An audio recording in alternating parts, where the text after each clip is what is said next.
మహిమ ఘనత యేసయ్యకే కలుగును గాక. దేవుని పరిశుద్ధ గ్రంథంలో నుంచి ఒక మాట మనం చూద్దాం. ఆదికాండము 22వ అధ్యాయం 16వ పేజీ. ఆదికాండం 22వ అధ్యాయం 18వ వచనాన్ని ఈరోజు వాక్య ధ్యానంగా మనం చూద్దాం. చూడండి.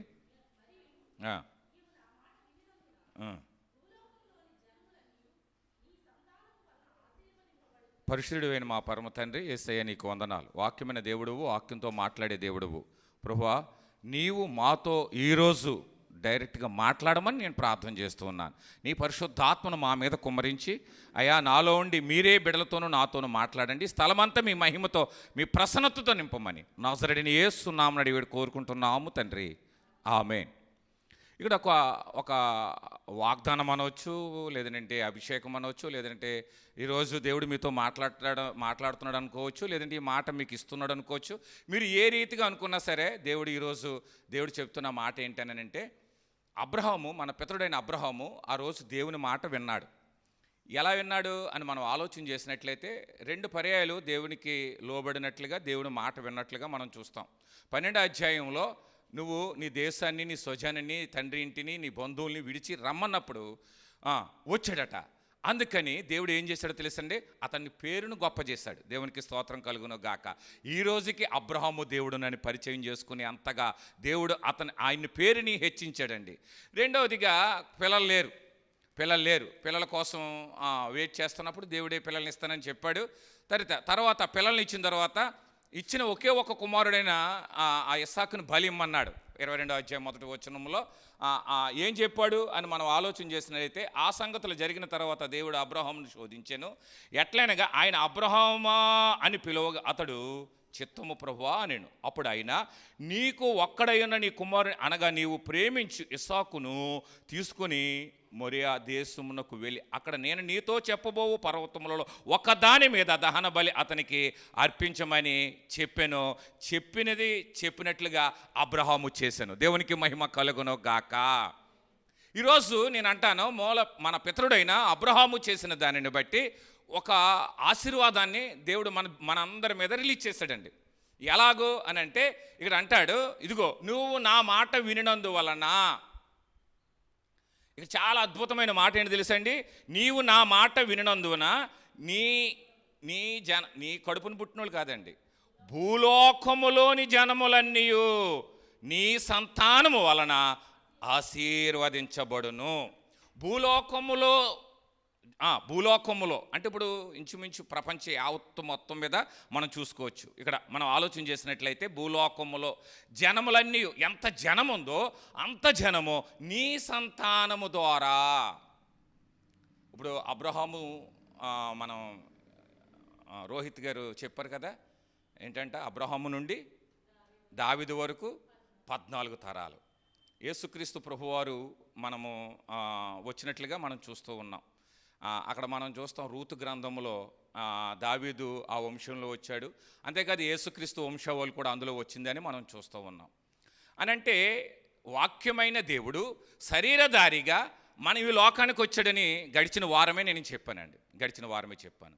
ఆయన ద్వారా, యేసుక్రీస్తు ప్రభువారి ద్వారా, వాక్యమైన దేవుడు శరీరధారిగా ఈ భూమి మీదకి వచ్చిన ఆయన ద్వారా దేవుడు ఏం చేశాడో తెలుసండి, ఈ భూలోకములో జనములన్నిటిని దేవుడు ఆశీర్వాదకరంగా దేవుడు మలిచివేశాడండి. ఆయన రక్తాన్ని చిందించడం వలన, ఆయన ప్రాణం పెట్టడం వలన అన్నీ కూడా ఆశీర్వదించబడ్డాయి. ఆయన కడుపును పుట్టిన ఆయన రక్త సంబంధులే కాదు, ఆయన రక్తముతో కొనబడిన మనము కూడా, అన్యులైన మనము ధన్యులుగా చేసి దేవుడు మనల్ని కూడా ఆశీర్వాదకరమైన జనముగా దేవుడు చేసేసాడు.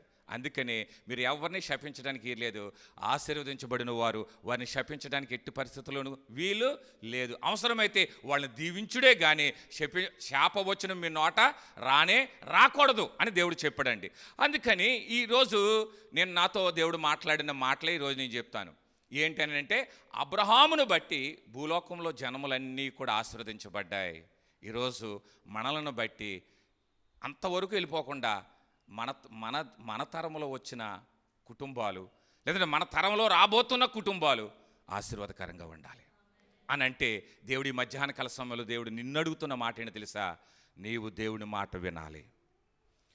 వినటం అంటే అండి, వినటం అంటే సాయంత్రం భోజనం పెట్టామంటే పెట్టేస్తాం. వీళ్ళందరికీ భోజనాలు పెట్టే ఇప్పుడు ఇప్పుడు మాట్లాడతాడు, వీళ్ళందరికీ భోజనాలు పెట్టంటే ఆర్డర్ ఇచ్చేయచ్చు, పొట్లలో వచ్చేస్తే పెట్టేయచ్చు. కానీ దేవుడు చెప్పి కొన్ని క్రిటికల్గా ఉంటాయండి. ఇక్కడ ఒకే ఒక కుమారుని బలి ఇవ్వటం అనేది చాలా ప్రాబ్లం. చాలా ఆ ప్రాణం పెట్టుకుని మాట అది. బిడ్డలను ఎవరిని బలిస్తారండి? కానీ దానిని కూడా లెక్క చేయలేదు. దేవునికి స్తోత్రం కలుగును గాక. నేను అనేది ఏంటంటే, మన పిల్లల్ని సేవకం అంటేనే 10 సార్లు ఆలోచిస్తున్నాం, వెనక ముందు కదా. నిజంగా ఆలోచించేయండి. పూర్తిగా నేను అంటాను, 16వ ఏటే నువ్వు సేవకం అంటే డిగ్రీ అయ్యాక ఇస్తానంటావు. నేను అంటాను, వినటం కాదు అది. అంటే నువ్వు ప్రశ్న వేస్తున్నావు దేవుడికి లేదంటే ఇంకో సమాధానం చెప్తున్నావు అంతే. నేను అనేది ఏంటంటే, మాట వినటం అంటే దేవుడు ఏదైతే చెప్పాడో అది గుడ్డిగా ఇంకా చేయటమే. అలాగూ చేస్తే దేవుడు మీ తర్వాత మీ తరాలన్నిటిని కూడా దేవుడు ఆశీర్వదించబోతూ ఉన్నాడు. ఇప్పటికే ఆశీర్వదించాడు, ఇక ముందు కూడా దేవుడు మిమ్మల్ని ఆశీర్వదించబోతూ ఉన్నాడు. ఈ మాటకి కొన్ని విషయాలు నేను చెప్తాను. ఆల్రెడీ ఇప్పుడు మీ కుటుంబాలన్నీ దేవుడు ఆశీర్వదించాడు. నిజమే, నేను అంటున్నాను. ఒక్కొక్క కుటుంబంలో నుంచి ఒక్కొక్క తరం చూసుకున్నట్లయితే, నిజంగా పిల్లల వరకు మనం చూసుకున్నట్లయితే, మీకు తెలిస్తే మీ తండ్రి గారు, మీ తాతగారు, అంతకు మించి ఏదైనా ఉందని అంటే ముత్తాత, ఒక 3 తరాలే.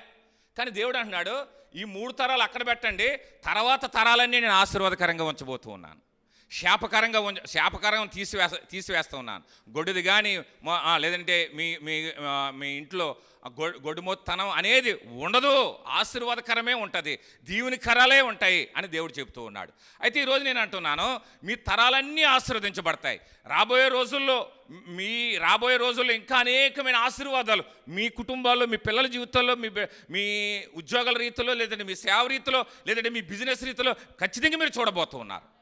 ఖచ్చితంగా దేవుడు చెప్తూ ఉన్నాడు. అయితే ఈరోజు దేవుడు మాట మనం ఆలోచన చేసినట్లయితే, దేవుడు చెప్పినట్లుగా చేయాలి. సేవకుడు చెప్పినట్లే చేయాలి.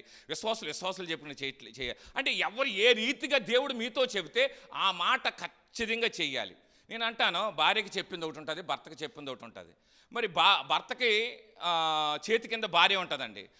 అప్పుడు నీకు చెప్పాడా, నాకు కూడా చెప్పాలి అని అంటాడు భర్త. ఒకవేళ నువ్వు చేసేది నీ భర్త చేయనివ్వడం. ఎందుకనంటే నీకు శిరసై ఉన్నాడు, రెండోది ఆయన అధికారాన్ని చెలాయిస్తున్నాడు. వాక్యంలో కూడా ఉంది, ప్రతి పురుషుడు తన ఇంట్లో ఏమై ఉండాలంటే అధికారి అయి ఉండాలని రాయబడి ఉంది. గనుక ఒక్కొక్కసారి నీ భర్త వినకపోవచ్చు. అయితే దేవుడు నీకు చెప్పినప్పుడు దాన్ని దేవుని సన్నిధిలో పెట్టి ప్రార్థన చేయాలి. ప్రార్థన చేసి అది నీ భర్తకు చెప్పాలి. నీ భర్త అప్పటికీ ఒప్పుకోకపోతే దేవుని సన్నిధిలో, ప్రభువా నువ్వు చెప్పమన్నది నేను చెప్పాను, ఆయన్ని మీరే ఒప్పించండి అని ప్రార్థన చేయాలి. ఇంకొక విషయం, ప్రభువా ఇంకొక మెట్టి ఎదరికెళ్ళిపోయి, ప్రభువా నాకు చెప్పావు కదా, నా భర్తకు కూడా చెప్పు అని మీరు ప్రార్థన చేయాలి. చేసినప్పుడు దేవుడు అందరికీ చెప్తాడు. నా భార్యకి బైబిల్ కాలేజీ పెట్టమని చెప్తే 10 సంవత్సరాలు ప్రసవ వేదన పడ్డదండి. కానీ నాకు చెప్పలేదు, వద్దు అనివ్వండి. నేను ప్రతిరోజు నాకు చెప్పలేదు, వద్దు అనివ్వండి. కానీ ఆమెకు దేవుడు చెప్పిన మాట ఏంటనంటే బైబిల్ కాలేజీ పెట్టమని. తదకు దేవుడు నాతో కూడా మాట్లాడిన తర్వాత, అంటే భార్యకి చెప్తే భర్తకి చెప్పినట్లే అని ఇంకా అనేక రీతిలుగా, అవన్నీ మీకు చెప్పడం కుదరదు కానివ్వండి, నాతో కూడా మాట్లాడిన తర్వాత మరి బైబిల్ కాలేజీ పెట్టడానికి దేవుడు కృప చూపించాడు. అయితే ఈరోజు నేను అంటున్నాను, ఈరోజు కొన్ని విషయాలు మీకు నేను తెలియజేస్తాను. బైబిల్లో మాట వినినవారు, విన్న ఆయన్ని నేను చూస్తున్నాం కదండి. అబ్రహాముని మనం చూస్తూ ఉన్నాం. 12వ అధ్యాయంలో మనం చూస్తాం, అబ్రహాము మాట విన్నాడు. తన స్వదేశం, తన బంధువులు, తన రక్త సంబంధులు, ఏమండి ఇవన్నీ కూడగట్టుకున్నాం కదా పాలకొల్లో. ఇప్పుడు ఆదిలాబాద్ వెళ్ళిపోమంటే నిర్మల్ వెళ్ళాం కదండి, ఏముండదండి. టిఫిన్ చేద్దారని చూస్తే కారు తోలుతున్నారే కానీ ఎక్కడ హోటల్ కనపడతలా. అది 120లో 130లో వెళ్తుంది కానీ హోటల్ ఎక్కడా కనపడట్లా.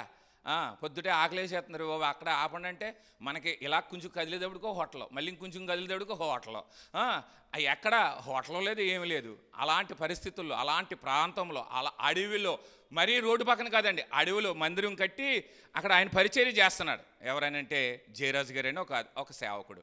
నేను అనేది ఏంటనంటే, దేవుడు ఏమంటాడంటే అన్నీ కూడగట్టుకున్నాక, అన్నీ ఏర్పాటు చేసుకున్నాక వెళ్ళిపోమంటాడు. నిజమే కదా. స్వజనులు, తండ్రి ఇంటి వారు, బంధువులు, రక్త సంబంధులు, మన కూర వండుకోబోతే పక్కింటోళ్ళు వేసే అసౌకర్యం కలిగిన పరిస్థితులు, కానీ అన్నీ వదిలి వెళ్ళిపోయిన తర్వాత ఎవడో ఏంటో ముఖం మనకు తెలియని ప్రదేశంలోకి వెళ్ళమంటాడు. కష్టమే కదా. కానీ అబ్రహాం ఏం చేశాడు తెలుసండి, దేవుని మాట వినొచ్చాడు కనుక అబ్రహామును పేరును హెచ్చించాడు. అంతేకాదు, నువ్వు ఎవరిని ఆశీర్వదిస్తావో వారు ఆశీర్వదించబడతారు అని అన్నాడు. నువ్వు ఆశీర్వాదకరంగానే ఉంటావు అన్నాడు. రెండవదిగా 22 అధ్యాయంలో మళ్ళీ పరీక్ష పెట్టాడు. మరలా ఆ పరీక్షలో కూడా నెగ్గాడు. అందుకని 22 అధ్యాయం 18లో వచ్చినకి నువ్వు నా మాట వినందున ఇదిగో నేను నిన్ను ఆశీర్వదిస్తున్నాను అని అన్నాడు. అలాగనే బైబిల్ గ్రంథంలో మాటను వినని వారు కూడా ఉన్నారు, విన్నవారు ఉన్నారు, వినని వారు ఉన్నారు. అది ఈరోజు మనం విందాం. ఈరోజు ఈ వాక్యము దేవుడు నాకు ఇచ్చాడండి. రాత్రంతా కూడా నేను ఎంతో సంఘర్షణ ఏంటి అని అంటే దేవునికి నాకు మధ్యన ఓ సంఘర్షణ నడిచిందండి. ఎందుకంటే నేను ఉదయకాలం 7 గంటలకి నేను ఇలపర్రు వెళ్ళి అక్కడ ప్రార్థనలో ఉన్నాను. ప్రార్థనలో ఉంటే 11:30 ఆ ప్రాంతంలో విశాఖపట్నం నుంచి మంచి దైవజనులు, ఆయన సేవే 50 సంవత్సరాల సేవ ఉంటుందేమో, గొప్ప దైవజనులు తంగచ్చని గారు కారు దిగి వస్తూ ఉన్నారు.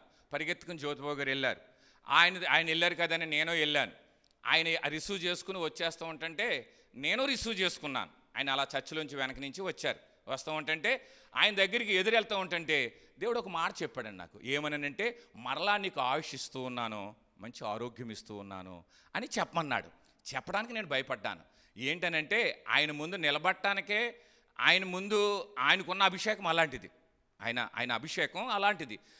ఎంతోమంది దైవ సేవకులను తయారు చేసిన గొప్ప దైవజనుడు కేరళ రాష్ట్రం నుంచి వచ్చి, నేను ఆ మాటకి భయపడ్డాను. అయినా సరే చెప్దారి అని అనుకునేటప్పటికి చెప్పే ఛాన్స్ ఇవ్వలేదు.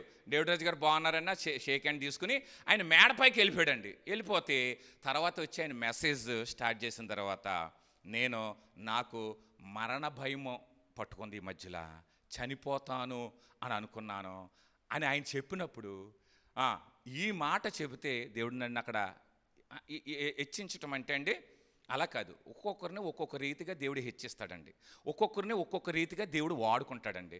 దేవుడు ఒక్కొక్క రీతిగా అంటాడు. ఆయనకి మరణ భయం పట్టుకుందంట. కుక్క కరిచింది. అంతకుముందేమో యాక్సిడెంట్ అయింది. ఆ యాక్సిడెంట్ వల్ల ఒకరికి చాలా గాయాలైనాయి అంట. రెండవది, ఆయనకి కుక్క కరిచి ఒక గొప్ప ప్రాఫిట్కి, లేదంటే గొప్ప ప్రాఫిట్ తండ్రి అయిన వాళ్ళ కొడుకు జిమ్మి తంగచ్చన్ గారని గత సంవత్సరం వచ్చారు. ఆయన గొప్ప పరిచర్య చేస్తున్నాడండి. ఆయన కూడా ఒరిస్సా రాష్ట్రంలో గొప్ప పరిచర్య చేస్తున్నాడు. అలాంటి వాళ్ళ తండ్రి, ఈయనేమో గొప్ప సేవకుడినా ఆయనకి మరణ భయం పట్టుకుందండి. దేవుడు నన్నేం చెప్పమన్నాడు తెలుసండి, మరలా నీకు ఆయుష్ ఇస్తూ ఉన్నాను, మంచి ఆరోగ్యం ఇస్తూ ఉన్నాను. నేను అంటే ఆ మాట కాక నేను చెప్పుంటే ఆయన వండరైపోయాడండి. అసలు నాకు మరణ భయం పట్టుకుని చచ్చిపోతానేమో అని నేను బాధపడుతున్న సమయంలో మరలా నీకు ఆయుష్ ఇచ్చి నిన్ను ముందుకు నడిపిస్తున్నాను, అంతేకాదు మంచి ఆరోగ్యం కూడా ఇవ్వబోతున్నాను నీకని చెప్తే ఆయన వండరైపోయాడు. కానీ ఆ రోజు నేను చేసింది ఏంటి తెలుసండి, చెప్పలేదు. ఆయన చెప్పాడండి. చెప్పిన తర్వాత అయ్యో ఎందుకు చెప్పకుండా ఉండిపోయానే నేను అని అనుకున్నాను. అప్పుడు చెబితే పని అవ్వదు. ఎందుకనంటే నాకు మరణ భయం పట్టుకుందని ఇలాగ చెప్పేవాళ్ళు చాలామంది ఉన్నారండి.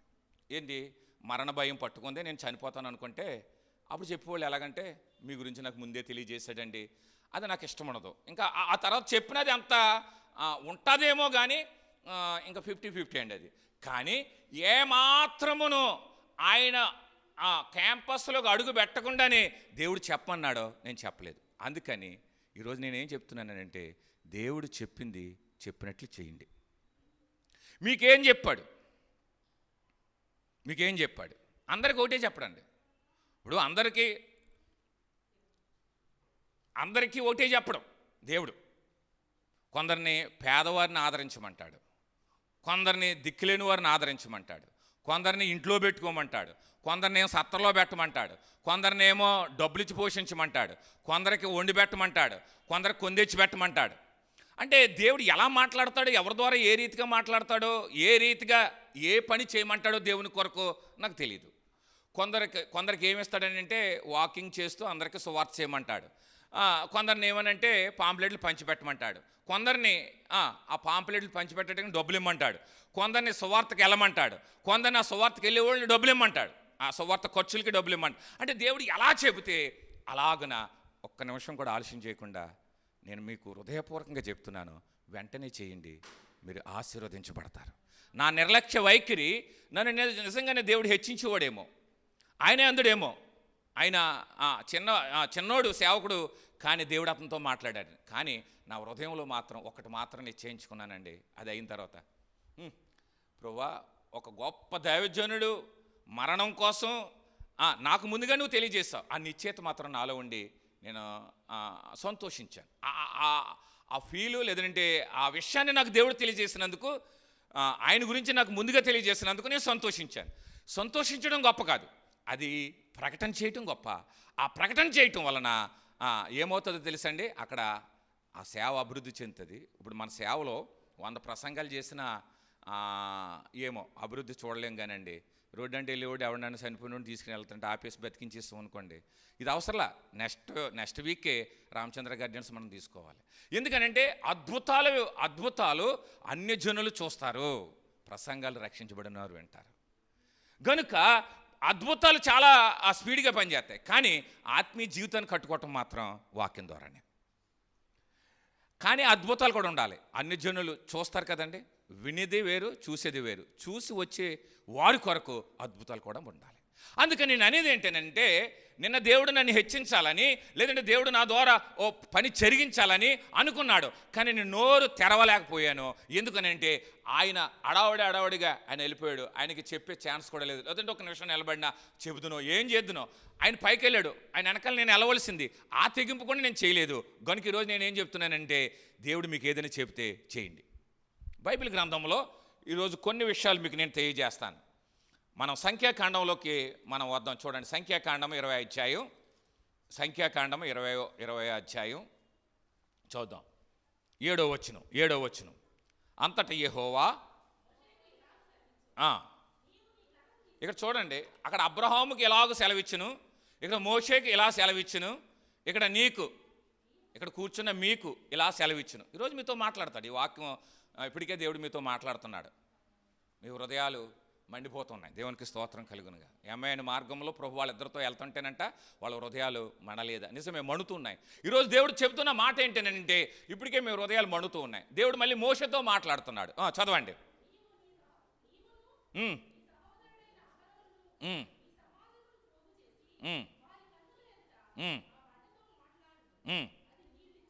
సరిపోద్దండి. ఇప్పుడు దేవుడు ఏం చెప్తున్నాడండి, మోషేతో ఏం చెప్తున్నాడండి? చాలా చాలా అద్భుతమైనవాడు. నీవు నీ సహోదరుడైన అహరోను, అబ్బో చాలా జాగ్రత్తగా మాట్లాడతాడండి. ఇప్పుడు ఇద్దరిని వెళ్ళమన్నాడు. నీవు నీ సహోదరుడైన అహరోను ఏం చేయాలంట?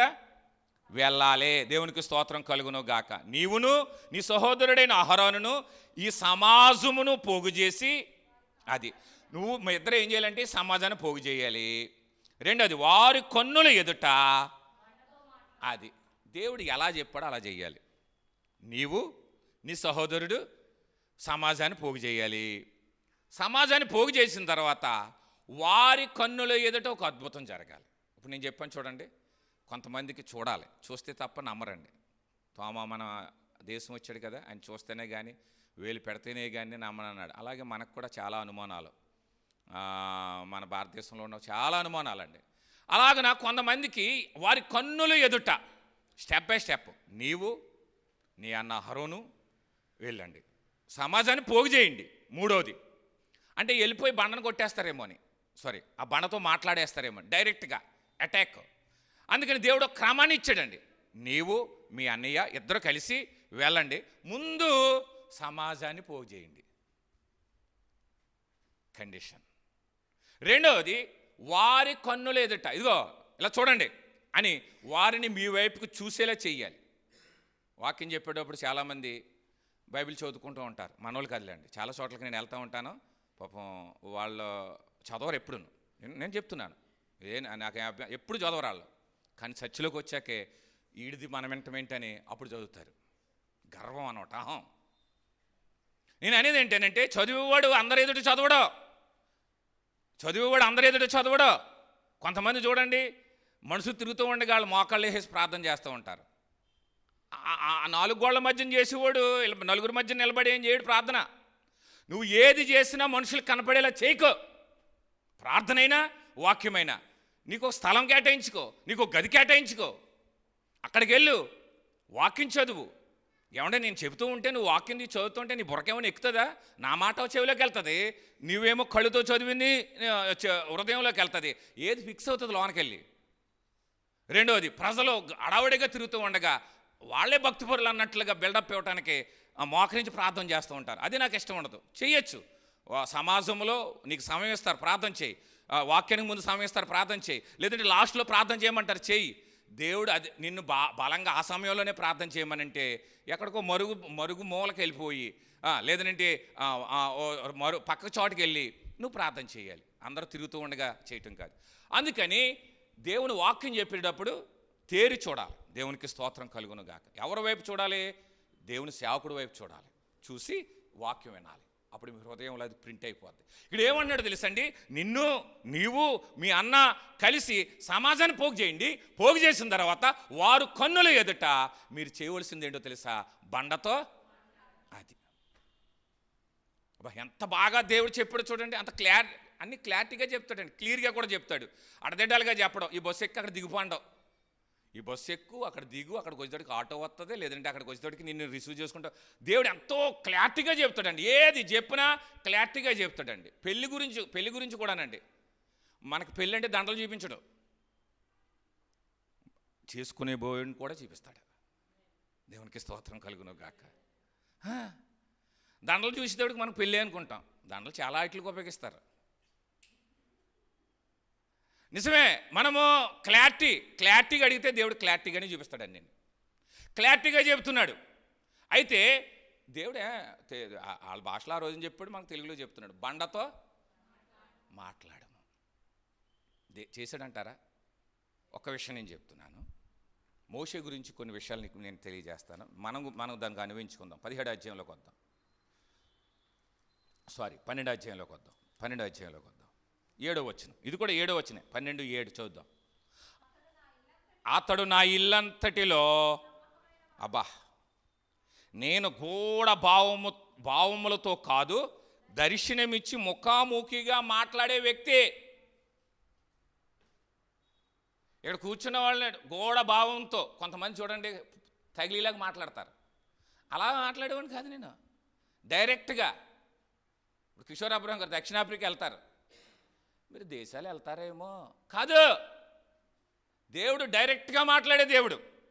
మోషేతో అంటున్నాడు, నేను ముఖాముఖిగా మాట్లాడేవాడు నా సేవకుడు. రెండోది అంటున్నాడు, ఇంకొక మాట అంటున్నాడు, నా ఇల్లంతటిలో, నా పని అంతటిలో, నా సేవ అంతటిలో నమ్మకమైన వాడు. దేవునికి స్తోత్రం కలుగును గాక. మరి నమ్మకమైన వాడు, ముఖాముఖిగా మాట్లాడేవాడు తేడా చేస్తే ఊరుకున్నాడు అంటారా? మరి మన పరిస్థితి ఏంటి? ఈరోజు అంటాను, మీరు 101వ కీర్తన 6వ వచనం చదివినట్లయితే దేవుడు అక్కడ ఒక మంచి మాట మన కొరకు రాయించాడు. చదవండి. 101వ కీర్తన 6వ వచనం. అది ఎవరి వద్ద? దేవుని వద్ద మనం నివసించాలనంటే, దేవుని నుండి మనం ఆశీర్వాదాలు పొందుకోవాలనంటే, దేవుని సన్నిధిలో మనం సూరకార్యాలు చేయాలనంటే, దేవుని కొరకు గొప్ప కార్యాలు మనం తలపెట్టాలనంటే చదవండి. అది నమ్మకస్తులైన వారి కొరకు దేవుడు కనిపెడుతున్నాడట. ఆ కనిపెట్టట్లో మనం దొరకాలి. దేవునికి స్తోత్రం కలుగును గాక. దేవుడి మధ్యాహ్న కాల సమయంలో దేవుడు నీతో నాతో మాట్లాడుతున్నాడు. ఆ నమ్మకస్తులు మనమెందుకు కాకూడదు? నమ్మకస్తుల కొరకు దేవుడు వెతుకుతున్నాడట. నిజమే. మనం కూడానండి. మన మధ్యలో కొత్తిమీర దొరకట్లా. నేను ఎతికాను, చాలా చోట్లకి వెతికాను. కానీ ఒక ఆయన అన్నాడు, ఒక చోట దొరుకుతుందని, ఇంకా అక్కడ తప్ప ఇంకెక్కడ దొరకదు అన్నాడు. వెతికి పట్టుకొచ్చాను. దేవుడు కూడానండి, నమ్మకమైన వారు దేవుడికి కావాలి. ఆయన సేవ చేయటానికైనా, పని చేయటానికైనా, ఆయన చెప్పింది చేయటానికైనా, దేనికైనా నమ్మకస్తులు కావాలి. చాలా నమ్మకంగా ఉంటారండి. దేవుడు మనకు ఒక నమ్మకస్తుడైన బైబిల్ కాలేజీలో పనిచేయటానికి ఒక వ్యక్తిని ఇచ్చాడండి. ఎంత నమ్మకస్తుడంటే ఒక మాట చెప్తాను మీకు. మీలో ఎవరైనా ఆయన కానుకిస్తే ఆ కానుక పట్టుకుని డైరెక్ట్గా నా దగ్గరికి వచ్చి తీసుకోమంటారా అయ్యగారు అడిగే అంత నమ్మకస్తుడు. నేను అంటాను, డబ్బులు కాడ నమ్మకంగా ఉంటే ప్రతి దాని దగ్గర నమ్మకంగా ఉన్నట్లే. అక్కడే నమ్మకంగా ఉండరండి. దొరికినట్టు అసలు ధనం దగ్గర నమ్మకం ఉండి స్త్రీ దగ్గర నమ్మకం ఉంటే అది తిరిగిలేదండి, ఏదైనా చేయగలడండి. అందుకని దేవుని పని కొరకు నమ్మకస్తులు కావాలి. నమ్మకస్తుడు గనుకనే దేవుడు అతన్ని ఇక్కడికి నడిపించాడండి. నమ్మకస్తుడు గనుకనే ఎక్స్ప్లోర్ టీములు ఎవరైనా లేకపోతే దేవుని సేవలో వాడబట్టడానికి అతన్ని నడిపిస్తున్నాడండి. ఇంకా రాబోయే దినాల్లో ఇంకనూ అతను వాడుకుంటాడు. నేను అనేది ఏంటంటే అలాగనే నమ్మకస్తుల కొరకు దేవుడు కనిపెడుతున్నాడు. ఆ నమ్మకస్తుల కొరకు కనిపెట్టేటప్పుడు నువ్వు దొరకాలి. దేవునికి స్తోత్రం కలుగును గాక. దొరికితే దేవుడు నీకు పని అప్పగిస్తాడు, నీకు బాధ్యత అప్పగిస్తాడు. నీకు నమ్మకంగా ఉండకపోతే నేను భోజనాల దగ్గర ఒకరిని ఉండమన్నానండి. ఎందుకు ఉండమన్నానంటే ఎవరైనా పట్టుకుపోతారేమో అని ఒకరిని పెడతామండి. విందు అని ఉంటుందండి. మీరు యోహాను సువార్తలో మీరు చూసినట్లయితే విందుకు సంబంధించి ఒక వ్యక్తిని పెడతారండి. ఎందుకంటే దాని వ్యవహారం అంతా వాళ్ళే చూసుకోవాలి. ఒకలే ప్రియ గారు ఇక్కడే ఉన్నారు. వాళ్ళ పాప ఫస్ట్ బర్త్డేకి నన్ను పెట్టారండి. మా బావ అయితే బాగా నమ్మకంగా ఉంటాడు, బాధ్యతగా కూడా ఉంటాడు అని చెప్తే నన్ను పెట్టారండి. ఎందుకు అని అంటే అది దానికి మనం న్యాయం చేయగలం అని వాళ్ళు ఆలోచన చేశారు. వాళ్ళు ఆలోచన చేసి నా పేరుని చేశారు. ఓకే, పగల విందు రాత్రి విందు 2 విందులు చేశారండి. 2 విందులకి న్యాయం చేశాను. దేవునికి స్తోత్రం కలుగును గాక. అంటే నేను అనేది ఏంటంటే ఒక వ్యక్తిని పెట్టానండి. ఆ వ్యక్తి విందు దగ్గర పెడితే మధ్యలో కదండి, ఓ పావుగంటకే లేడు. నేను వచ్చి చూసేటప్పటికి ఏటమాంసం ఏమో బకెట్లతో పట్టుకుపోతున్నారు, బూర్లేమో పట్టుకుపోతున్నారు. అంటే ఇలా జరుగుతుంది అనమాట. అప్పుడు నేను అనుకున్నాను, ఈ వ్యక్తి నమ్మకస్తుడు కాదు. దేవుడు ఇతనికి ఏ పని మనుషులు మనమే అప్పగించం, ఇంకా దేవుడు మాత్రమే అప్పగిస్తాడు. కనుక ఈరోజు నేను నమ్మకస్తుల కొరకు దేవుడు ఎదురు చూస్తున్నాడు. ఈరోజు నేను వాక్యంలోకి వస్తూ ఉన్నాను, బయటికి వెళ్ళట్లేదు. కానీ ఇక్కడ రోజు దేవుడు చెప్పే మాట ఏంటనంటే, మోషే తన ఇల్లంతటిలో గూఢభావంతో అలాగేలా కాదు, ముఖాముఖిగా మోషే ఎదురుగుండా దేవుడు ఎదురుగుండా మోషే కూర్చొని ముఖాముఖిగా జరిగేది జరగబోయేది చెప్పే అంతటి గొప్ప దైవజనుడు. ఈ దైవజనుడు చెప్పింది చేయకపోతే పోన్లే నమ్మకంగా ఉన్నాడు, నాతో ముఖాముఖిగా మాట్లాడాడు, నేను చెప్పిందంతా చేశాడు. అంతేకాదు ఎన్నో కష్టాలు పడ్డాడు, ఎన్నో ఇబ్బందులు పడ్డాడు.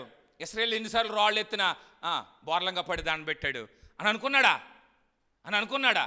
నేను ఈరోజు అదే అనుకున్నానండి. ఈరోజు మనం అందరం ఆలోచించవలసింది ఏంటనంటే, ఇక్కడ అంటాడు చూడండి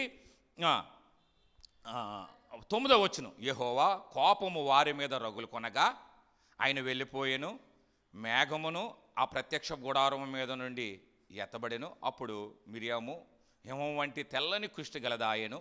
అహరోను మిరియాము వైపు చూచినప్పుడు ఆమె కుష్టి గలదగా కనపడెను. ఎందుకు?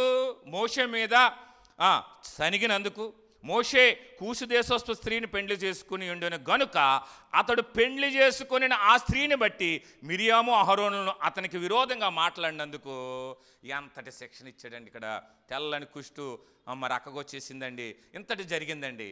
అయితే ఈ దేవుడే నేను అంటాను, మరలా సంఖ్యాకాండం 20 అధ్యాయంలోకి వచ్చేటప్పటికి ఒక పని చెప్పాడండి. పని చెప్తే నేను అంటున్నాను, బండతో మాట్లాడుము. 20లోకి వచ్చేద్దాం. 8వ వచనం, నీవు వారి కొరకు నీళ్లను బండలోండి రప్పించి సమాజమునకు వారి పశువులకును త్రాగుట కిమ్ము. యెహోవా అతనికి ఆజ్ఞాపించినట్లు మోషే ఆయన సన్నిధి నుండి ఆ కర్రను తీసుకుని పోయాను. అక్కడ వరకు బాగుందండి. తరువాత మోషే అహరోనులు బాగానే చేశారు, అంతవరకు బాగుందండి. అతడు వారితో అక్కడ ఆగుదామండి. అసలు దేవుని చేత అభిషేకించబడిన వారిని నువ్వు దూషించడానికి, వారికి వ్యతిరేకంగా మాట్లాడటానికి, దేవుని బిడల విషయంలో నువ్వు వారికి వ్యతిరేకంగా మాట్లాడడానికి అసలు నువ్వెవరో? ఈయనెవరో ముఖంగా మాట్లాడినాడు. ఈయనెవరో? ఆయన ఇల్లంతటిలో నమ్మకస్తుడు. పెళ్లి చేసుకుంటేనే అక్కనే అన్ననే ఊరుకోలేదు, తేడాగా మాట్లాడితే అంతటి వాల్యూ ఇచ్చాడండి మోషేకు. ఇదిగో మోషే నువ్వు తప్పుకో, వీళ్ళందరినీ చంపేసి నీలో నుంచి ఒక జనాన్ని పుట్టిస్తానన్నాడు. అంతేకాదు మోషేను కోరుకున్నాడు, దేవుని సేవకు పంపించాడు. నిర్గమకాండ 3వ అధ్యాయంలో ఆయన దిగివచ్చి మోషే నువ్వే వెళ్ళాలన్నాడు, పంపించాడు. మోషే చేత ఎన్నో అద్భుతాలు చేయించాడు. కానీ ఆ మోషే ఈ రోజున మాట విననందుకు పోనీలే, చాలా విషయాల్లో చాలా నా మాటలు విన్నాడు, కానీ ఈ ఒక్క మాట వదిలేద్దాం అని అనుకున్నాడా దేవుడు? అనుకున్నాడా దేవుడు? అనుకోలా. ఈరోజు మీరే ఇక్కడ చాలా ఆలోచన చేయండి. ఏమండి, ఇక్కడ చెప్తున్నాడు, తర్వాత చదవండి, వినండి.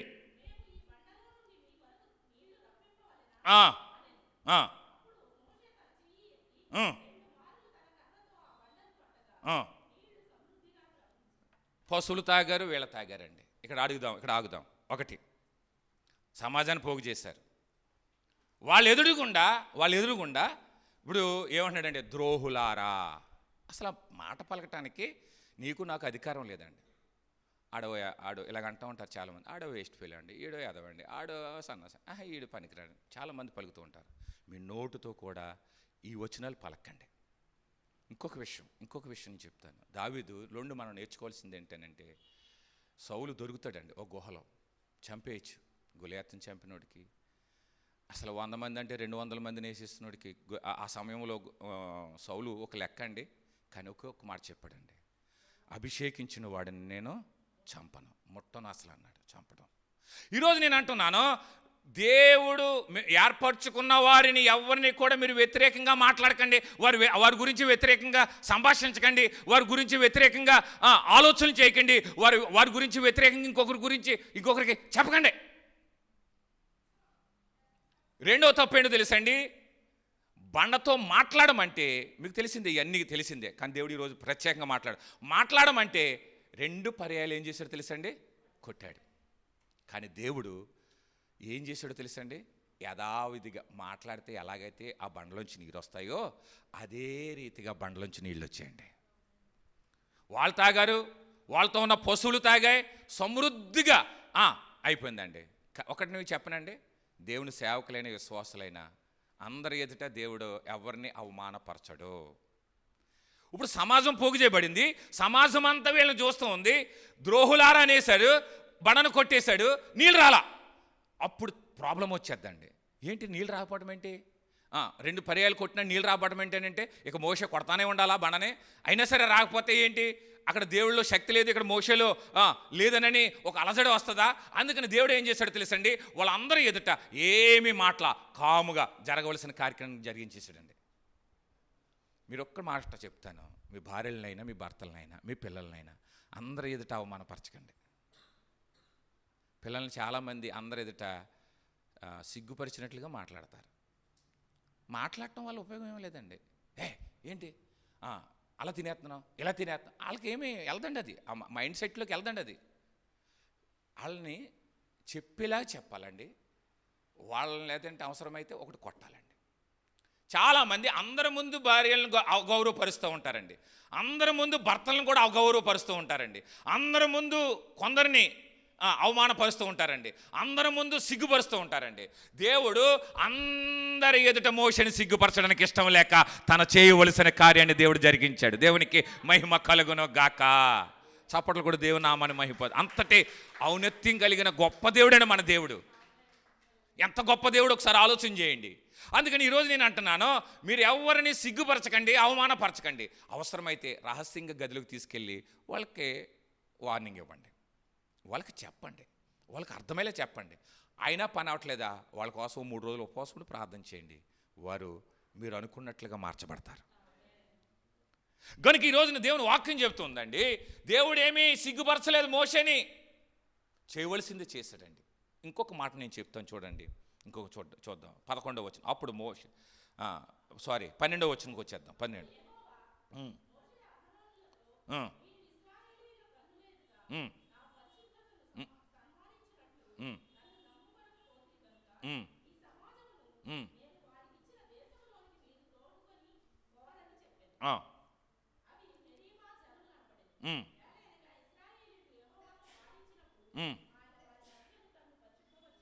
అది సరిపోద్దండి. ఒక్కటి ద్వితీయోపదేశకాండంలోకి వద్దాం. 32వ అధ్యాయం 13వ వచనాన్ని, ద్వితీయోపదేశకాండం 34వ అధ్యాయం 4వ వచనం.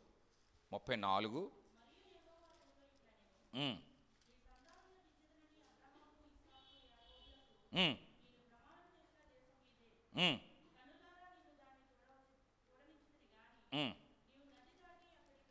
ఒకటి అండి 31వ అధ్యాయం మొదటి నుంచి 1-2 వచనాలు చదువుదాం.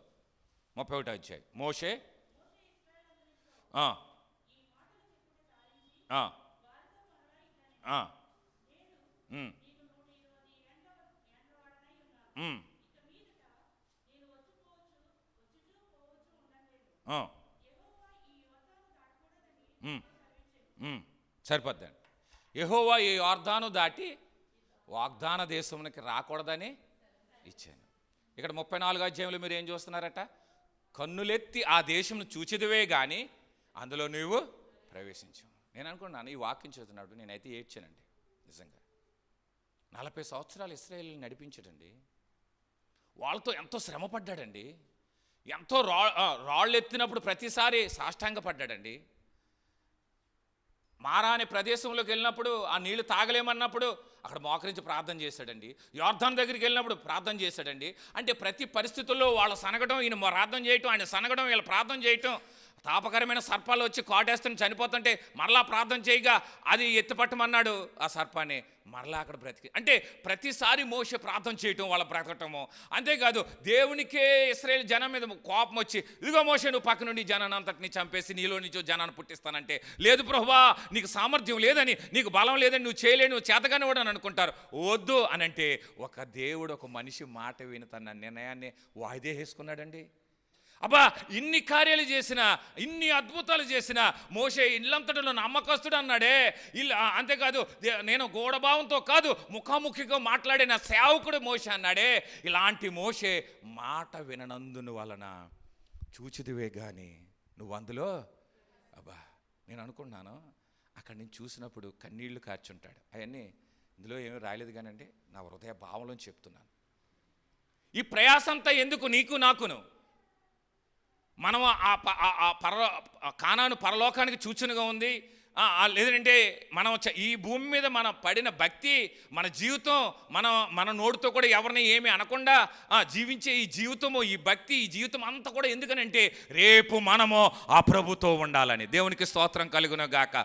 సూర్యుడు లేనని పాట పాడుతున్న, చంద్రుడు లేనని ఆ బంగారపు వీధుల్లో మనం సంచరించాలి, ఆయనతో పాటు ఉండాలి, ఆయన మహిమలో ఉండాలి. ఆయన నిత్యము పరిశుద్ధుడు పరిశుద్ధుడని ప్రతి గానములో దూతలు చేయుచుండగా ఆ సంతోషకరమైన, ఆ దివ్యకరమైన ఆ స్థలములో యుగయుగాలు సదాకాలం ఉండే గొప్ప ధన్యతను మనకు దేవుడు ఇస్తూ ఉన్నాడు. అది చూడటానికని ప్రవేశించడానికి లేనప్పుడు మన జీవితాలు, మన బ్రతుకులు ఏమండి 60-70 సంవత్సరాలు జీవించి అందులో ప్రవేశించకుండా ఇందులో నరకానికి పోతే ఎందుకనండి? మన జీవితము మనం ఒకరోజు చనిపోతాం. మన జ్యోతిబు గారు చెప్పారు కదా, మనం ఊహించుకోవాల్సింది ఏంటంటే ఎప్పటికైనా ఈ పెట్టి ఖాయం, ఎప్పటికైనా ఈ గొయ్యి ఇది కన్ఫామ్. ఏం జరిగినా జరగకపోయినా రెండూ జరుగుతాయి. అంటే నేను అనేది ఏంటంటే ఏదో ఒక రోజు మనం చనిపోతాం. మనం ఆయన సన్నిధికి మనం వెళ్ళాలి.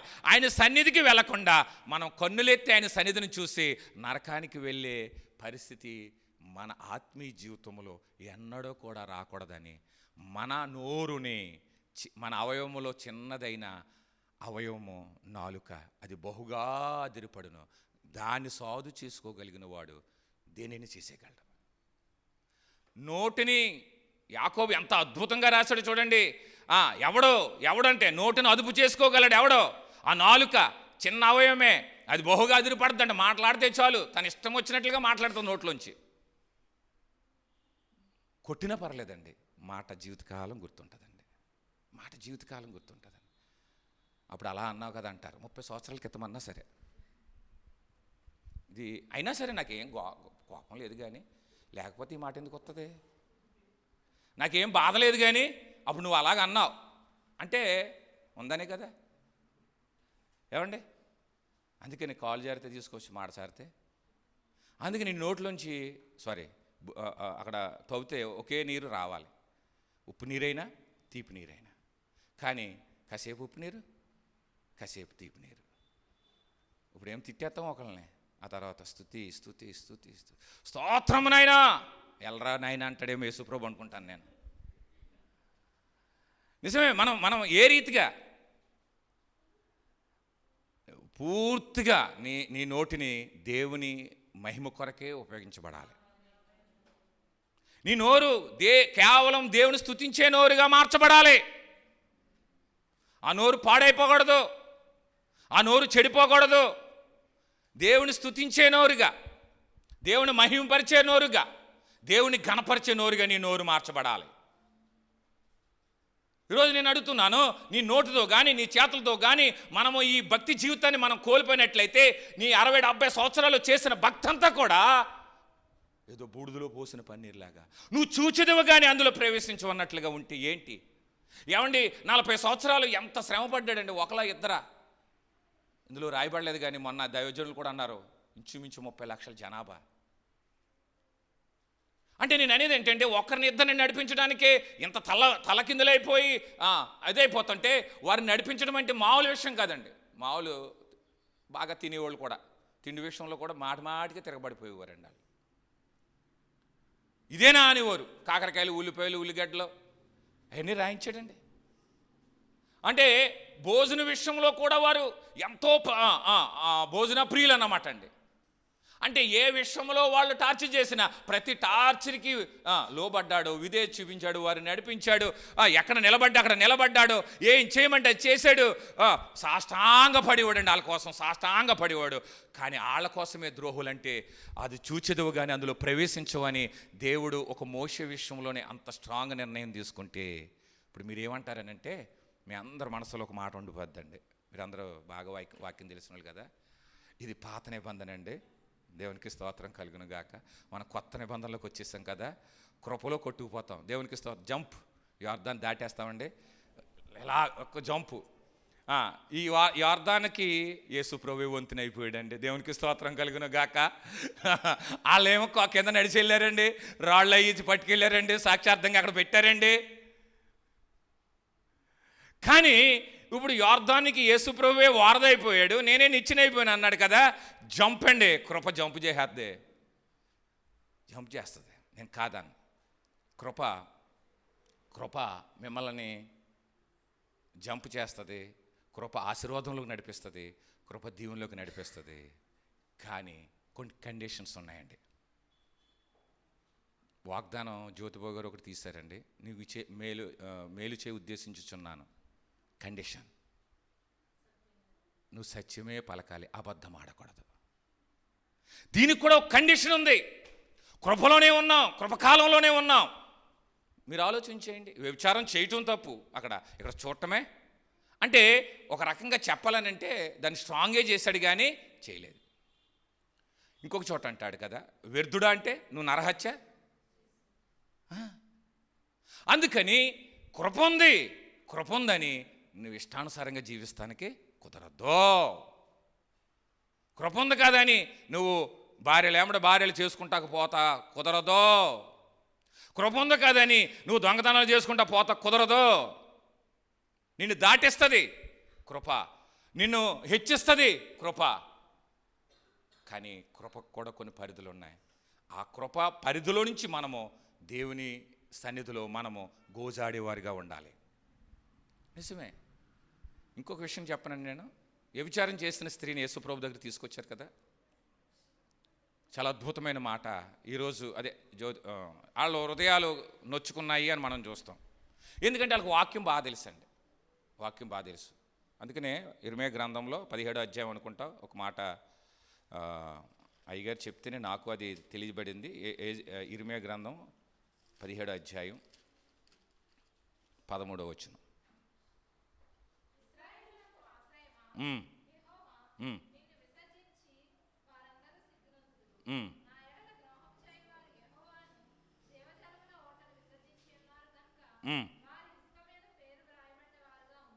ఇసుక మీద ఏదో రాస్తూ ఉన్నాడంట. ఈ వాక్యం బాగా తెలుసు కదండి వాళ్ళకి.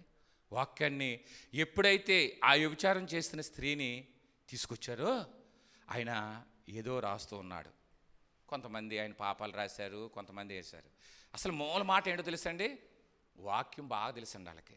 వాక్యం ఇర్మియా గ్రంథంలో వాక్యం గుర్తుకొచ్చింది. వెంటనే వారు పొడుచుకున్న వారై, వాక్యమే హృదయాన్ని పొడుచుకునేదిగా, వాక్యమే హృదయాన్ని సరిచేసేదిగా, వాక్యమే మనిషిని బ్రతికించేదిగా. నేను అన్నాను కదా, కోర్టులోనే నిన్ను బ్రతికించదు కానీ వాక్యం నిన్ను బ్రతికిస్తుంది. వారు నొచ్చుకుని వారు వెళ్ళిపోయారండి. అక్కడ జరిగిన విషయం ఏంటి తెలుసండి, ఆమెను అన్నారు అమ్మా అన్నాడు. మనమైతే వ్యభిచారం చేసే స్త్రీ అయితే మనకు చాలా సులకన, ఏమే వస్తే ఇలా పలికేవాళ్ళు లోకంలో ఉంటారు. కానీ ప్రభు సంబోధించిన మాట చూడండి, అమ్మా అని అన్నాడు. వాళ్ళు ఎవరైనా నిన్ను శిక్షించలేదా అన్నాడు. ఓకే, నేను నిన్ను శిక్షించను, కానీ ఒక కండిషన్ పెట్టాడండి అక్కడ. ఏంటంట? అది అది ఇప్పుడు కృపే మరలా చేస్తే ప్రభు చెప్పాడు చేయొద్దు అన్నాడండి. కృపలోకి వచ్చేసిందండి ఆవిడ. ఇప్పుడు కృపలో ఉన్న మనం ఏం చేయకూడదనంటే తెలిసి చేసేది ఇంకా ఏమైపోద్దంట, పెద్ద తప్పు అయిపోతుంది. అది తెలిసి చేసేది ఇంకా నీకు వ్యభిచారం చేయకూడదని తెలుసు, ఎవరిని తిట్టకూడదని తెలుసు, ఎవరిని ఏమనకూడదని తెలుసు, కానీ తెలిసే ఒక్కొక్కసారి చేస్తూ ఉంటాం. కానీ మళ్ళీ వెనక్కి వెళ్ళిపోయి ఏడ్చేస్తూ ఉంటాం, అనవసరంగా అనిపిస్తుంది మనకే. కానీ దేవుడు యేసుక్రీస్తు ప్రభువు వారు చెప్తున్నారు, అమ్మా కృపలో నువ్వు కొట్టుకుపోయావమ్మా, కానీ నీ శిక్ష నేను వేసుకుంటున్నాను, కానీ ఒకటి నీ కండిషన్, అది చేయకూడదు. అయితే దేవుని వాక్యం చెప్తుంది. దేవుని వాక్యం మనకు తెలియజేయబడుతున్న మాట ఏంటనంటే, ఈరోజు ఒకే ఒక్క మాట నేను చెబుతూ ఉన్నాను. మోషే పాత నిబంధన గ్రంథంలో ఉన్నాడు, కానీ క్రొత్త నిబంధనలో మనం ఉన్నాం. క్రొత్త నిబంధనలో యేసుక్రీస్తు ప్రభువు ద్వారా మనం జంప్ అయిపోతున్నాం. మనకు తెలియనప్పుడు, మనం ఎరగనప్పుడు, బైబిల్లో ఒక మాట ఉంటుందండి, అపోస్తుల కార్యాలు అనుకుంటా, కిషోర్ గారు చూడండి, అది మీరు తెలియనప్పుడు ఆ మాట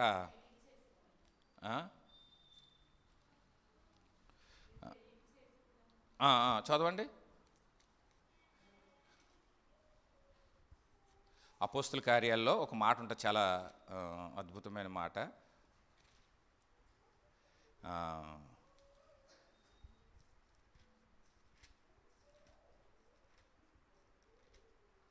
17వ అధ్యాయమా, 17వ అధ్యాయం 30 వచనం. గట్టిగా చదవండి ఎవరైనా. లేదు,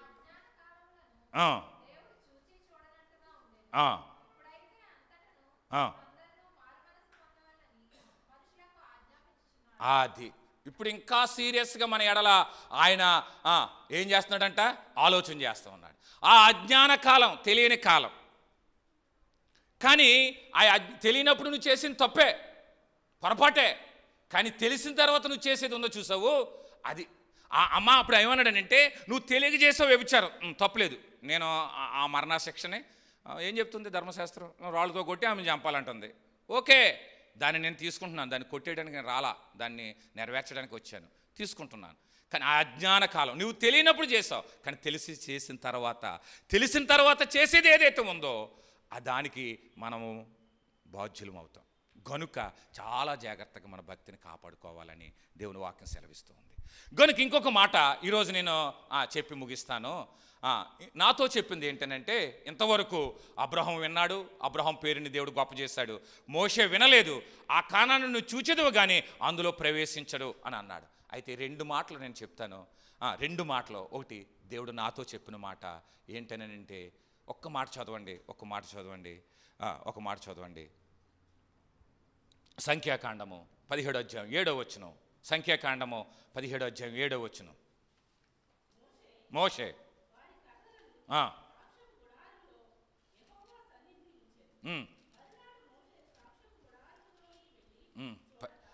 17:7 అండి. మోషే వారి కర్రను సాక్ష్య గుడారంలో యెహోవా సన్నిధిని దేవుడు ప్రత్యేకంగా ఈరోజు ఈ సంవత్సరం ప్రథమార్థంలో దేవుడు ఎక్కువగా దేవుని సన్నిధిలో గడపమన్నాడు.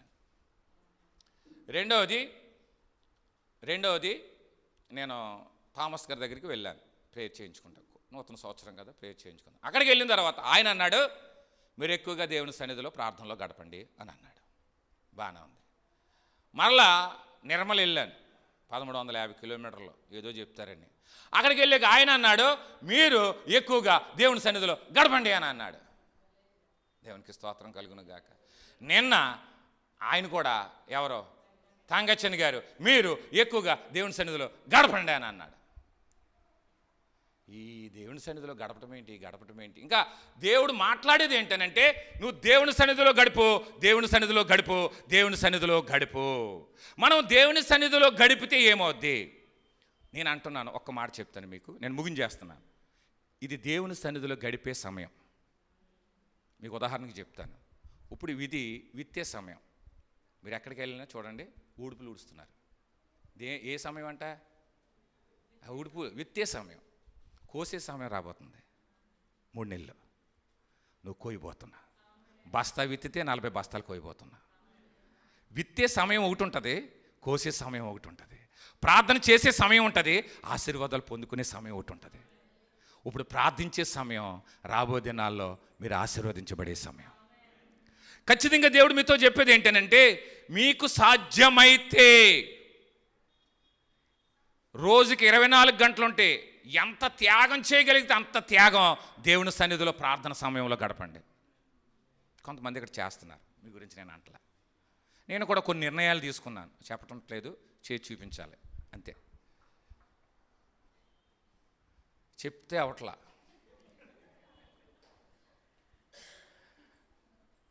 నాకు థామస్ గారి దగ్గరికి ఒకసారి 2013లో వెళ్ళాను. థామస్ గారి చేత ప్రార్థన చేయించుకుని బయటకు వచ్చాక దేవుడు అన్నాడు, పాలకోళ్ళు వెళ్ళేదాకా కారులో ఏసు రక్తాలు చెప్పమన్నాడు. పాలకోళ్ళు వచ్చే వరకు ఏసు రక్తాలు చెప్పాను. వచ్చి రాత్రికాల సమయంలో 12-1 గంట అయింది, పడుకున్నాను. ఆ రాత్రి ఒక కల ఇచ్చాడండి నాకు, దేవుడు ఒక దర్శనం ఇచ్చాడండి.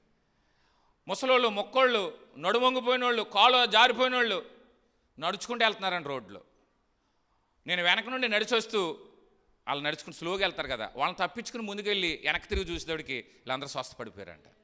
అది చెప్పాను, పని అవ్వలేదు ఇంకా, దేవునికి స్తోత్రం. అప్పుడు ఒక ఆవిడ అన్నదే, ఒక దైవజనరాలు అన్నదే, చెప్పకుండా ఉంటే ఇప్పటికి జరిగిపోయినండి. చెప్పటం వల్ల ఏమవుద్దంటే, ఒకటి, ఓహో నాలో ఏమవుతుందంటే జరిగిపోయినట్టు ఉంటుంది. నాకు చెప్పేవాళ్ళకి ఎలా ఉంటుందో తెలుసండి. మీరు కూడా చాలా జాగ్రత్తగా, మీరు అన్నీ చెప్పేకండి. మీరు వస్తారేమో తాళమేసి ఉంటుంది, నేను ప్రార్థనలోనే ఉంటాను, నేను వాక్యంలో, ఇవన్నీ చెప్పకండి. మనం వెళ్ళి ప్రార్థనలో ఉన్నారని తెలుసుకోవాలి. అందుకని మనం చెప్పేదవుడికి ఫ్రీ అయిపోతాం. మనం చూడండి, మన బాధ కూడానండి, ఎవరైనా మనకు దగ్గరికి ఆప్తులు వచ్చినప్పుడు అన్నీ చెప్పేసుకున్నాం అనుకోండి, మనం ఫ్రీ అయిపోతాం, వాళ్ళ మీద కోపం ఉండదు ఇంకా. అందుకని చాలామంది చెప్పడానికి ఇష్టపడతారు, చాలామంది లోన దాచుకోవడానికి ఇష్టపడతారు. ఇక్కడ అంటున్నాను, చెప్పేసాను, ఫ్రీ అయిపోయాను. రెండవది, అలా చెప్పడం వలన అభ్యంతరాలు వస్తాయి. నువ్వు పక్క నుంచి వెళ్తేనే, పక్క నుంచి వెళ్తేనే పని అయిపోతుందా, నేను చేయకుండా, ఏది కాల్ వేయకుండా, వాళ్ళు ప్రార్థన చేయకుండా అన్న అభ్యంతరాలు. అందుకని కొన్ని ఆటంకాలు వస్తాయి. అందుకని మీరు ఏది చేసినా ఎవరికీ చెప్పకండి. మేం చెప్పేది ఏంటనంటే, ఇది ప్రార్థించే సమయం. దేవుడు అన్నాడు, మీరు ప్రార్థించండి, మీరు దేవుని ఆశీర్వాదాలు పొందుకునే సమయం రాబోయే దినాల్లో వస్తుంది. అంటే మీరు ప్రార్థిస్తుండగానే కార్యాలు జరగవచ్చు, ప్రార్థిస్తుండగానే అద్భుతాలు జరగవచ్చు, ప్రార్థించిన కొన్ని రోజులకి జరగవచ్చు, ప్రార్థించిన కొన్ని నెలలకు జరగవచ్చు. ఏదైనా ఇప్పుడు మాత్రం విత్తే కాలం, కోసే కాలం త్వరలో రాబోతుంది. మీరే కోస్తారో, మీరే తెచ్చుకుంటారో, మీరే అనుభవిస్తారు. ఖచ్చితంగా ఎవరు అనుభవించరు. ఎకరానికి బస్తా విత్తుతారు, 40 నుండి 45 బస్తాలు కోస్తారు. ఈ కోసే అనుభవం 3 నెలల్లో రాబోతుంది. 3 నెలల్లో రాబోతుంది. ఇది విత్తే సమయం, కోసే సమయం. ఏమండి, విత్తారండి, పక్కన చేను ఉంది చూడండి, విత్తేసి మలసటి రోజు వచ్చి కొత్త ఏముంటుందండి, కోయటానికి పని అవుదండి, విత్తింది ఊడొచ్చేద్దే. తెలుసా మీకు? మన పాశ్రమ గారు నాకు తారసపడ్డారు కాదులను, ఆకుమణిని చూసి దీన్ని ఏమండురు అని అన్నది. అవునా, ఏ ఊరండి మీద అన్నాను నేను, నరసాపురం అని.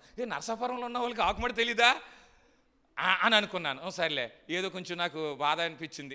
ఎంత కొంతమంది ఏదో ఆకాశంలో ఉండిపడినట్లుగా చెప్తారండి. కాజలోన ఈ గొడవ మొదటిగా చచ్చికాడ, దీన్ని ఏమందురు, అలాగే ఎందుకు పీకుతున్నారు అన్నారు. ఎందుకు పీకుతున్నారు నాకు ఆకుమడి ఎందుకు పీకుతున్నారు అని అంటుంది. అమ్మ పీకి అప్పుడు ఇంకో చేలో ఇలా నాటుతారా అని అన్నాను నేను. నాటారు కదా, మలసటి రోజున వెళ్ళి కోస్తే నాటినట్టు ఊడొచ్చేద్దండి. అందుకని నేను అనేది ఏంటంటే, ఈరోజు మీరు విత్తండి, కోస్తారు. రెండవది, ప్రార్థన చేయండి, మీరు బ్లెస్సింగ్స్ని దేవుడు రిలీజ్ చేస్తున్నాడు మీ మీదకి. మిమ్మల్ని ఆశీర్వదించబోతూ ఉన్నాడు, దేవుడు మిమ్మల్ని దీవించబోతూ ఉన్నాడు. ఒకటి, దేవుని సన్నిధిలో ఉంటే ఒక మాట చెప్తాను.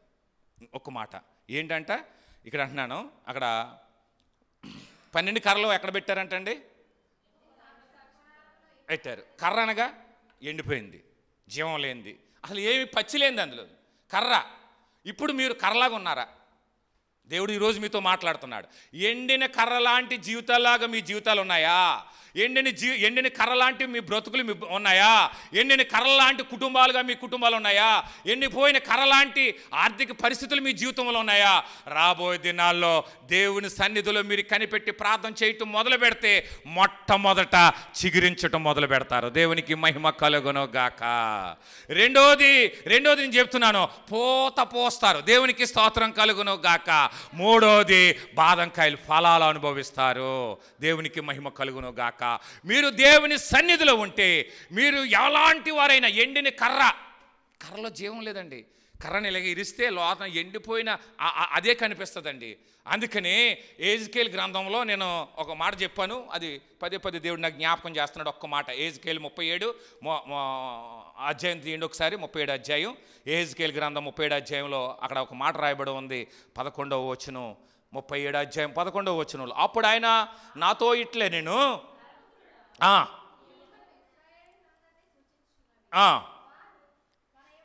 అది కర్ర ఎండిపోయింది, మన జీవం ఎండిపోయింది, మన ఎముకలు ఎండిపోయినాయి అని అనుకుంటున్నారు.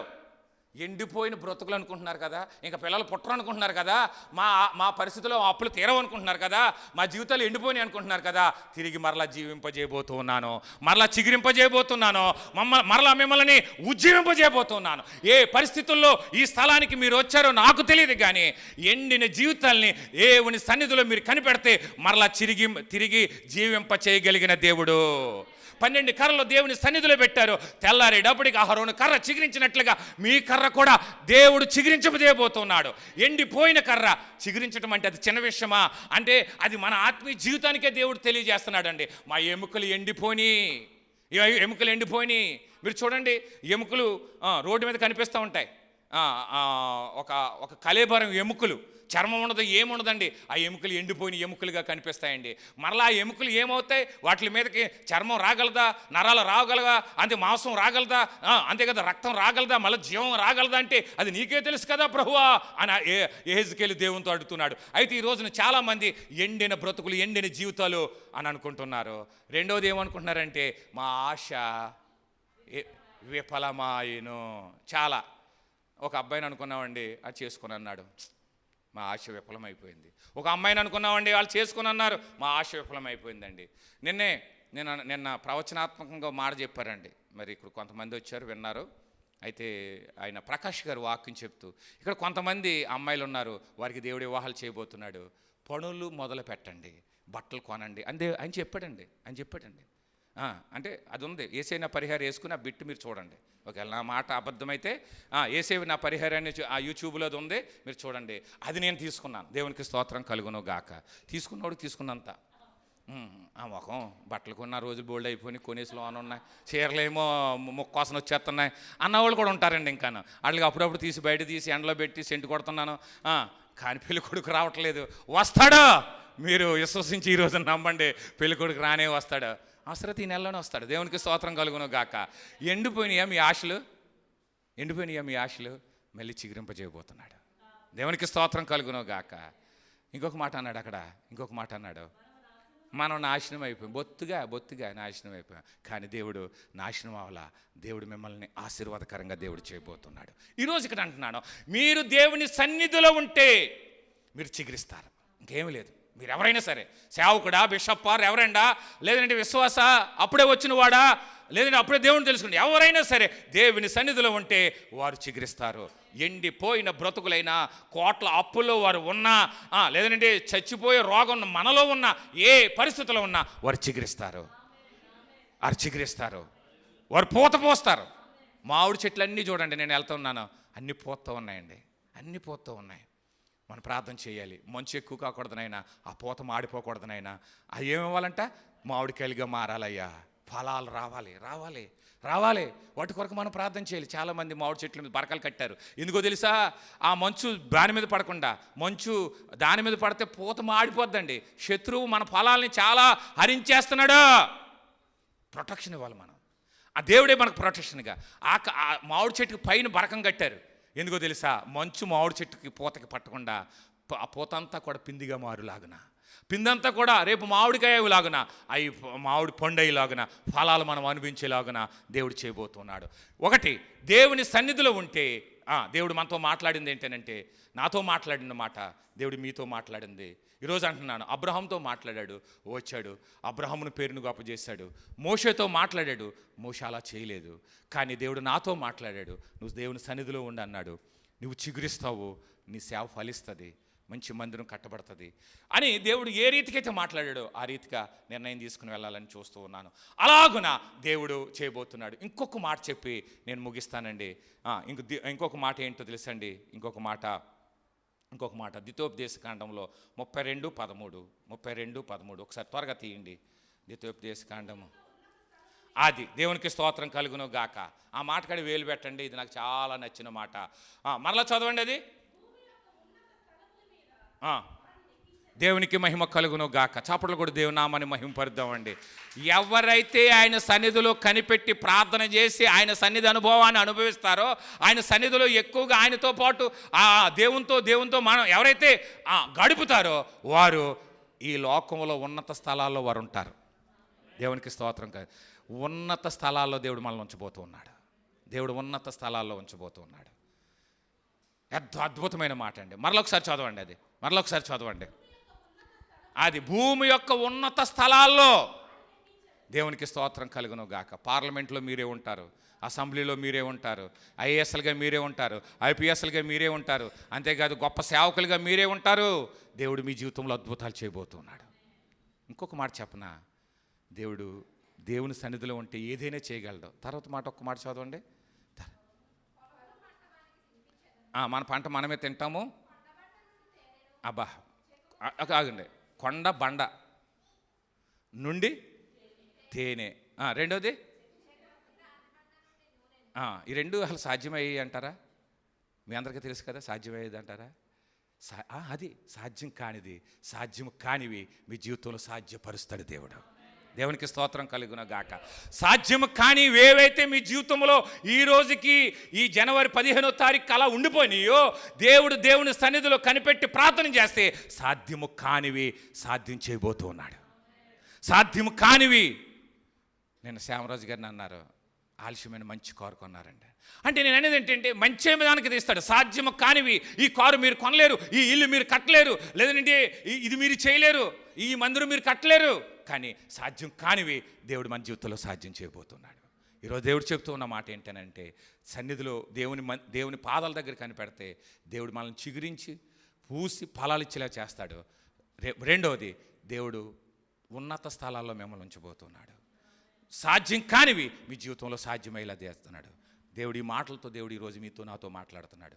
గనుక ఈ 23 ఆయన సన్నిధిలో గడిపే కాలం, తర్వాత ఆయన ఆశీర్వాదాలు పొందుకునే కాలం రాబోతుంది. అది కూడా మీరే అనుభవించబోతున్నారు, అది కూడా మీరే తీసుకోబోతున్నారు. ఖచ్చితంగా ఒక నిర్ణయం తీసుకుని ఈరోజు మనం వెళ్దాం.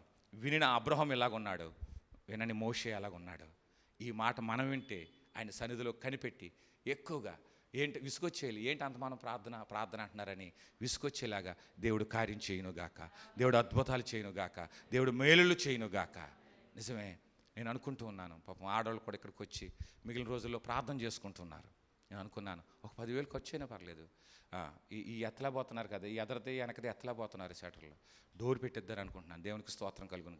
ఇంటి డోర్ లాగా ఇలా తీసుకుని లోనికి వచ్చి ప్రార్థన చేసుకుని మళ్ళీ డోర్కి తాళమేసి వెళ్ళిపోయేలాగా, అది ఆఖరికి చిన్నపిల్లలు కూడా చేయగలరు. ఇది కూడా దేవుడు కార్యం జరిగించి మేలు చేసేలాగా అందరూ ఒకవేళ ఆ ప్రార్థన స్థలాలు ఉన్నవారు వాళ్ళ ఇళ్లలో చేసుకుంటారు, లేనివారు దేవుని సన్నిధిలోకి వచ్చి చేసుకునే సౌకర్యం కొరకు దేవుడు నేను ప్రార్థన చేయండి అనుకుంటున్నాను. కానీ ఇది దేవుడు చెప్పిన మాట కాదులేండి. అయితే మీరు కూడా ప్రార్థన చేయండి. సాధ్యం కానివి దేవుడు సాధ్యపరుస్తాడు. ఎందుకంటే ఆయన ఒప్పుకోవాలి, మనం పెట్టాలంటే అది సాధ్యం కానిది, కానీ దేవుడు సాధ్యపరుస్తాడు. ఏదైనా దేవుడు మన జీవితంలో అద్భుతాలు చేయనుగాక, దేవుడు మన జీవితంలో ఆశ్చర్యకార్యాలు చేయనుగాక. ఈ రీతిగా దేవుని సన్నిధిలో ఈ సంవత్సరం మనం గడుపుదాం. రాబోయే రోజుల్లో ఆయన ఆశీర్వాదాలు మనం పొందుకుందాం. ఇది విత్తే సమయం, కోసే సమయం ఎలాగైతే రాబోతుందో, ప్రార్థించే సమయం, ఫలాలు అనుభవించే సమయం కూడా మీ జీవితంలో రాబోతుంది. God bless you. దేవుడు మిమ్మల్ని అందరినీ కూడా దీవించి ఆశీర్వదించును గాక. మహాపరిశుద్ధుడైన మా పరమ తండ్రి, విన్న వర్తమాన బిడ్డల హృదయాల్లో నీరు కట్టి ఫలింపు చేయండి. ఏ ఒక్క మాట సాతాను ఎత్తుకుపోకుండా ప్రతి మాట ఆశీర్వాదకరంగా ఉండును గాక, ప్రతి మాట దీవెనికరంగా వాళ్ళ హృదయాల్లో ఫలించును గాక. ప్రభువా, ప్రతి బిడ్డని మీరు దీవించండి, ప్రతి బిడ్డని మీరు ఆశీర్వదించండి, ప్రతి ఒక్కరి జీవితాల్లో ఒక నూతన కార్యం జరిగించండి. అయ్యా, ఈరోజు మాతో చెప్పింది అయ్యా, నీ సన్నిధిలో ఎక్కువగా కనిపెట్టి అయ్యా, ఇదిగో నేను మోషే ఆ కర్రలు అక్కడ పెడితే నీ సన్నిధిలో చిగురించినట్లుగా మేము కూడా రాబో దినాల్లో చిగురించేవారిగా, మాకు సాధ్యం కానివి సాధ్యపరుచుకునేవారిగా, ఉన్నత స్థలాల్లో మేము ఉండేవారిగా మమ్మల్ని ఉంచుతానన్నావు. అలాగున దానికంటే ముందు మేము నీ సన్నిధిలో గడిపేవారిగా మమ్మల్ని మీరే చేసి, ఈరోజు ఏ మాటతో ద్వారా అయితే మాతో మాట్లాడారో ఆ మాటలు మా జీవితంలో నెరవేర్చి మహిమ తెచ్చుకోమని, వచ్చిన వారందరినీ ఆశీర్వదించి వారి కుటుంబాలకు పంపించమని నజరేయుడైన యేసు నామమున అడివేడు కోరుకుంటున్నాము తండ్రి. ఆమేన్. God bless you. దేవుడు మేము దీవించును గాక. ఆమేన్.